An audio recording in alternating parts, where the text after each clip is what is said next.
তাপপ্রবাহের খবর জানাতে রাজশাহী থেকে যুক্ত হচ্ছেন সহকর্মী সৌরভ হাবিব। সৌরভ, বলা হচ্ছে দেশের ৭৬ বছরের মধ্যে এবার রেকর্ড ভাঙা তাপপ্রবাহ দেখা যাচ্ছে। জানাবেন রাজশাহীতে আজকে তাপমাত্রা কত উঠেছে আর জনজীবনের খবরাখবর।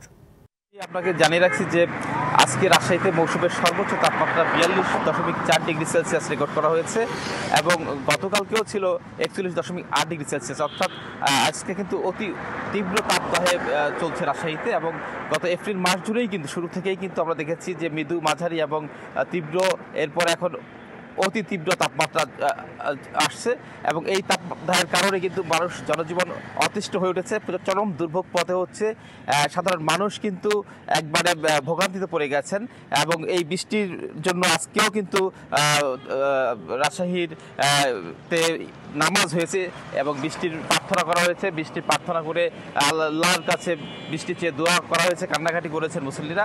এবং দেখেন এই যে এই মুহূর্তে ৫টা বাজে, এখনো কিন্তু একেবারে উত্তপ্ত সবকিছু, রাস্তাঘাটে মানুষজন শূন্য, কিছু কিছু গাড়ি চলছে। আমি ঢাকা রাজশাহী মহাসড়কে আছি রাজশাহীর, এবং দেখেন যে একেবারেই কিন্তু মানুষজন কম এবং এই যে দুর্ভোগ হচ্ছে রাজশাহীর হাসপাতালগুলোতে কিন্তু প্রচুর পরিমাণে রোগী বেড়েছে। বিশেষ করে শিশুরা ডায়রিয়া রোগে আক্রান্ত হচ্ছে, তাদেরকে শিশুরা প্রতিদিন শতাধিক ডায়রিয়া রোগী হাসপাতালে ভর্তি হচ্ছে।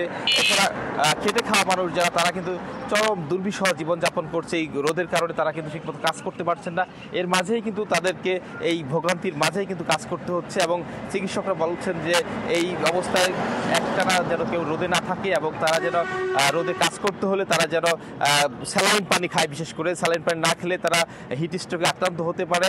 এভাবে কিন্তু সচেতন করা হচ্ছে। পাশাপাশি মানুষ কিন্তু জীবিকার প্রয়োজনে মানুষকে কিন্তু এই তীব্র রোদেও বাইরে হতে হচ্ছে।